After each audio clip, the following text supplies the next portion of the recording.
가처분 물건입니다. 보면 제1번입니다. 천안시 병천면의 전원주택 단지 내에 건물을 짓다가 말은 중단된 것에 토지가 경매가 나왔는데 토지 일부 지분 매각했는데 도로 필지 3개는 지분으로 나왔고 우리 건물이 있는 대지는 하나의 지분도 전부 다가 나온 겁니다.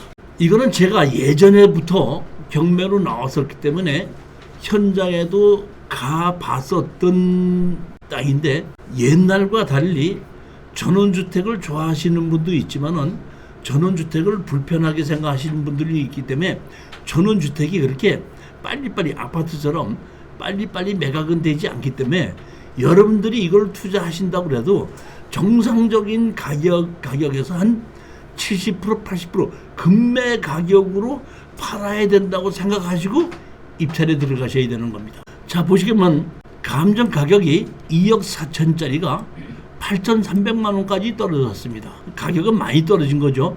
자, 근데 원래는 이 감정 가격이 8,300인데 1억 7천으로 시작했는데 1억 7천으로 시작한 이유는 여기에 매각 제외로 되어 있는 건물이 있기 때문에 감정가를 낮춰서 시작하는 바람에 지금 8,300만 원까지 떨어진 것입니다. 여기에 가장 문제점이 뭐가 있냐면은 지금 유치권을 신고해 놓고 있고 건축물 관리대장은 아직 만들어지지 않았다는 뜻입니다.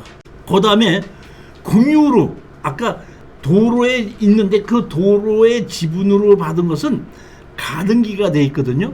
그러면 우리는 도로 지분은 가등기가 돼 있다고 해도 우리는 도로 지분은 우리한테 오기 때문에 다른 사람 지분이 가등기가 돼 있어 다른 사람으로 옮기든지 말든지 우리하고는 아무 관계가 없기 때문에 도로 지분에 가등기 있는 것은 여러분 무시하셔도 됩니다.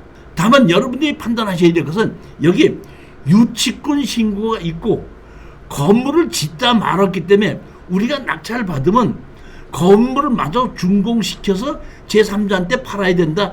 그것만 아시면 된다. 그러니까 제가 마저 짓기 위한 돈이 일부 낙찰 받아서 잔금 내는 말고도 또 필요할 거고 그 다음에 유치권자가 돈을 달라고 했을 때 그 유치권을 해결할 수 있는 두 가지가 문제점이라는 겁니다. 자, 여기 보면 토지 현황해갖고 우리가 낙찰 받는 땅 자체는 얼마짜리냐면 1억 6,300짜리입니다. 1억 6,300짜리가 얼마에 우리가 낙찰 받는다? 8,300만 원이다. 이러니까. 그러니까 도로 지분을 제외한 순수한 땅은 50%까지 떨어진 것이 34%까지 떨어진 걸로 보지 마시라 이런 얘기입니다. 여기 보면 다른 땅에 가등기가 되어 있는 거는 여기 보면 기준 권리가 있고 기준 권리 이후의 가등기는 소멸입니다. 자, 여기 뭐가 있죠? 부동산에 대해서 공사대금 1억 2천억 원의 유치권 신고가 제출되어 있다고 유치권 신고를 해놓은 겁니다. 법원에.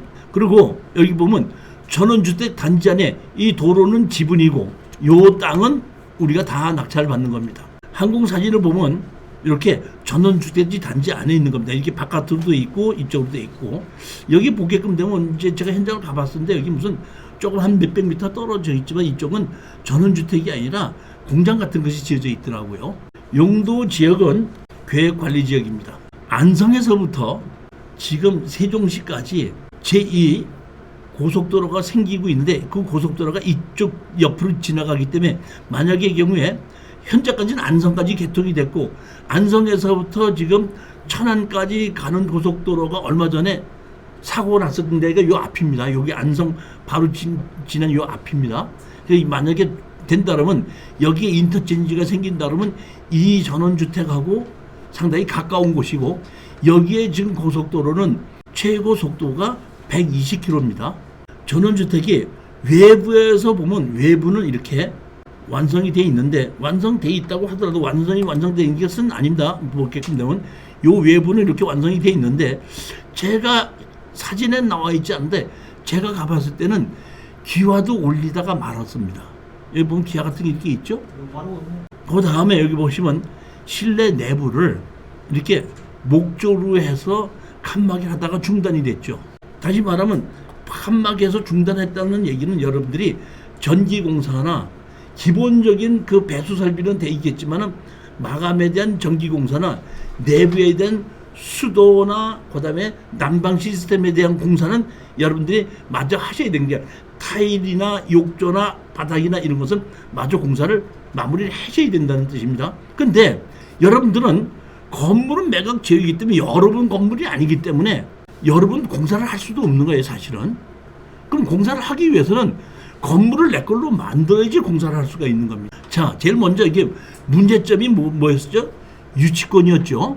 유치권, 민법 유치권의 타인의 물건 또는 유가증권을 점유한 자는 그 물건의 유가증권에 채권의 변제액이 있을 경우에는 변제받을 때까지 그 물건 또는 유가증권을 유치할 권리가 있다.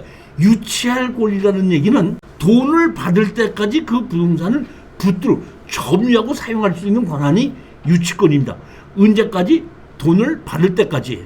근데 민사집행법을 보시게끔 되면은 경매 절차를 개시하는 결정은 동시에 그 부동산을 압류를 명하여야 한다. 압류는 채권자의 그 결정이 손단될 때 90자에 따른 등기가 된 때는 효력이 생긴다.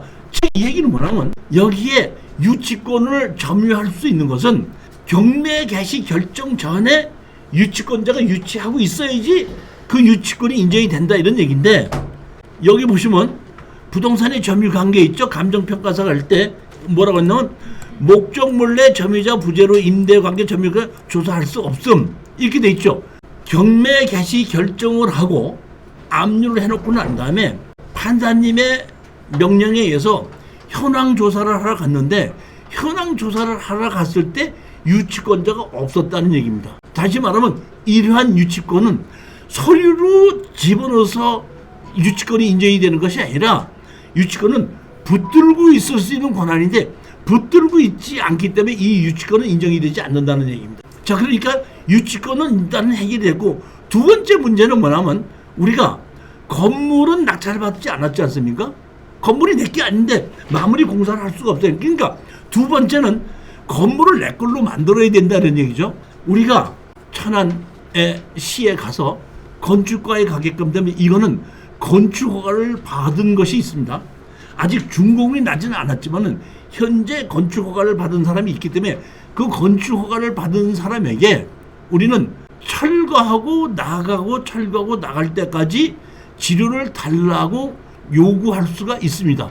제가 보기에는 땅 주인이 이거를 사서 건축허가를 받았기 때문에 땅 주인과 건축주가 같을지 않을까 이런 생각을 합니다. 그렇다면 아직 준공이 돼 있지 않다고 하더라도 땅 주인과 건물 주인이 같으면은 법정시한권이 있기 때문에 현재 여기에 이 건물은 법정시한권이 있을 수 있다고 판단합니다. 그러면 법정시한권이 있다고 한다면 우리는 철거와 지료 소송을 했는데 법정시한권이 있으니까 철거는 안 해도 된다고 답변을 하겠죠. 그리고 판사님도 철거는 하지 말아라 하고 판단을 내리고 그 대신 뭐라? 지료는 줘라. 그래서 땅의 감정 가격에 의해서 제가 보면 지료 감정을 하라고 판사님이 명하게끔 되면은 저희들이 그러면 판사님이 지료 감정 신청에 대한 돈을 고지서를 발급해준 우리가 돈을 내게끔 되면 판사님이 지료 감정사를 지정을 해서 거기다 감정을 하게끔 되면은 1년에 500만 원인지 700만 원인지 1000만 원인지 지료를 주라는 판결이 나오는 건 틀림없습니다.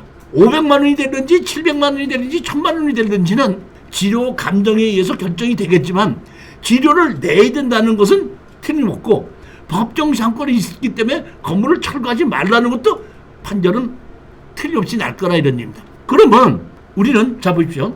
이 사람 여기에 건축주가 저한테 판결을 받은 대로 년 500만 원을 지료를 주라면 이 집 주인이 년 500만 원을 저한테 줄 것이냐 이런 얘기인데 여러분이 한번 판단해 보십시오. 여러분이 이 건물 주인이라면 이렇게 공사하다 마른 건물을 내가 사용하려고 땅 주인에게 년 500만 원씩 주겠냐 이런 얘기입니다. 주지 않을 거라는 얘기입니다. 그러면 주지 않는다는 얘기는 둘 중에 하나입니다.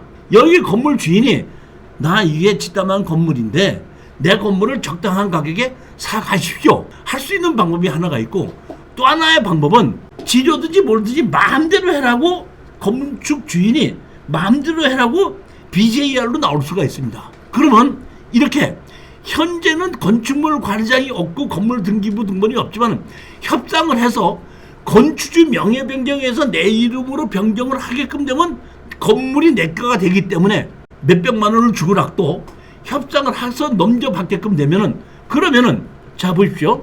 여기 지목이 뭐였었죠? 대지죠. 지목이 대지기 때문에 농지 전용이나 개발행 허가는 필요 없이 건축 허가는 그대로 넘겨받으면서, 그러면서 내가 건물 준공을 하면 되는 겁니다. 근데 만약의 경우에 나는 300만 원을 주고 500만 원을 주겠다고 하는데 건물 주인이 야 나가 지금 1억 들어갔으니까 3천만 원 내나 5천만 원 내나 해갖고 협상이 안 될 수도 있습니다.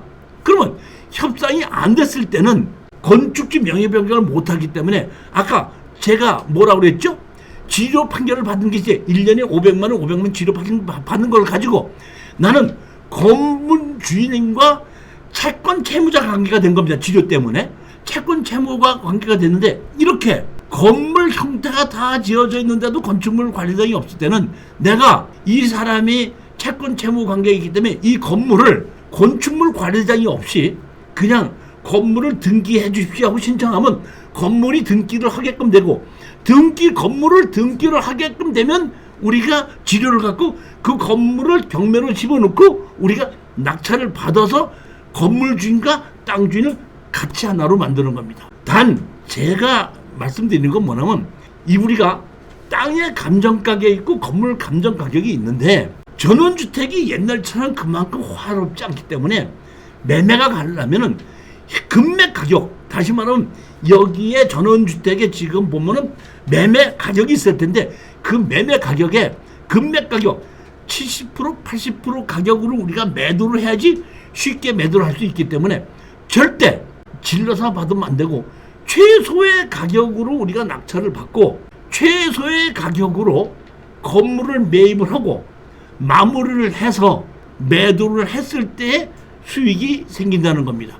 결론으로 얘기하자면 두 가지입니다. 하나는 유치권을 우리가 낙찰을 받고 잔금을 내면은 이 사람들이 유치권 신청한 사람들이 점유하러 들어올 수가 있는데, 그때 점유하러 들어오게끔 되면은 유치권 배제 소송을 해야 된다는 거. 두 번째는 건축주를 상대로 건물 철거와 지료를 청구를 해서 판결을 받아서 할 때까지 제가 보기에는 1년 내에서 1년 반 정도가 시간이 걸릴 수 있다는 것을 여러분은 생각을 하고, 제가 잔금 내는 것뿐만이 아니라 내가 내부 마무리하는 비용, 소송하는 비용까지 여유가 있으신 분들만이 투자할 수 있는 물건입니다.